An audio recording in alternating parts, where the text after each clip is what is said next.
Alrighty, ladies and gentlemen. Hi guys. We have about 4+ pounds of the gold potatoes with a stick of butter, and I just heated them or cooked them until they were cooked, and we're just going to mash these up.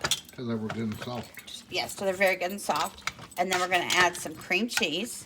I've added some salt and pepper, and with the skins on these are so thin you don't even have to peel them. We actually love them with skins. You don't have to cook it your way. I mean, yeah, that's just how we like it. And then over here we have the. We got us a mess going on. I had some little pork chops that I had hammered out, and then I just put 1 egg, a little bit of water, and some seasoning, and we're just gonna put this in the flour and let it absorb and move around. I like to always use a big bowl. What you got in your flour? I have pepper. I have onion powder, garlic powder, Some Creole seasoning, Tony Cochran's, and then some black pepper. Yep. I don't add salt when I'm using Tony's. It's not good for our blood pressure. So here is where these are your best tools, guys. You just go in. This way you can make sure that it's all been coated. Yes. And that's what makes it good and crispy. Absolutely. It's yummy. And we make it with love. Yes, so it's got to be delicious. That's right. Some people, now if I had cornmeal, I would have probably added maybe a 1/4 cup of cornmeal to this. I just don't happen to have any in my pantry, so I didn't use it. But we will have tomorrow. Yeah. Let's see.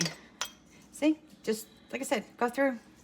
Make sure she's all covered. And here's the thing: whenever you do like a fried pork chop or any kind of fried chicken, something like this, leave it in your bowl with the flour, and because what's going to happen is that meat and the seasonings are going to absorb. So just kind of let it set, if you can, for about 10 plus minutes before you go to cook it. You're going to find that A, your crust will stay on longer, and B, it'll taste better. Absolutely. So we're going to go with that. And then we're going to take these nice little beauties and we're going to make homemade hamburger steaks. So we're blessed to have 3 of our grandkids here for dinner. It's truly a blessing from God. And so we're going to just kind of, oh, and over here, of course, we have to have, because it is New Year's, we're going to do some black-eyed peas and some smoked ham that I cut up. These are some onions I'm going to put in the hamburger steak. And I'll show you that when I get to it. Yep. Thank you. Hope everyone's having a blessed day. Stay blessed, not stressed, and thank y'all for watching. Thanks. Guys, it's Gigi. We're in the kitchen, and we have all 3 of our grandkids for dinner this evening.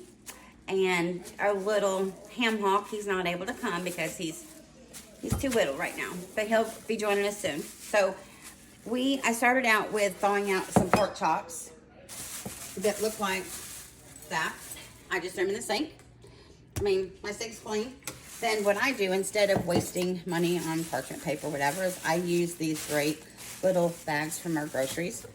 And if you're using a boneless pork chop, I like to cut it just a little bit so that when you are pounding it out, which it'll come out looking like this, which is a nice thin pork chop is how I like to cook mine.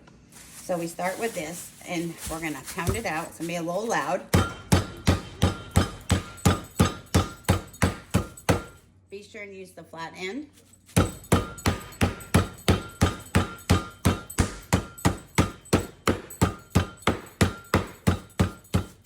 And depending on the thickness, if you like it a little thicker, then you can leave it like that. I personally don't.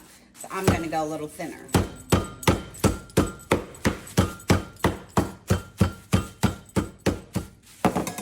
And oops, hang on, not done.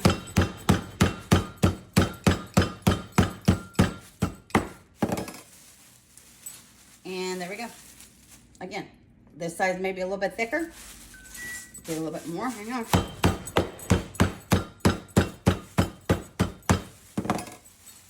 And there we go.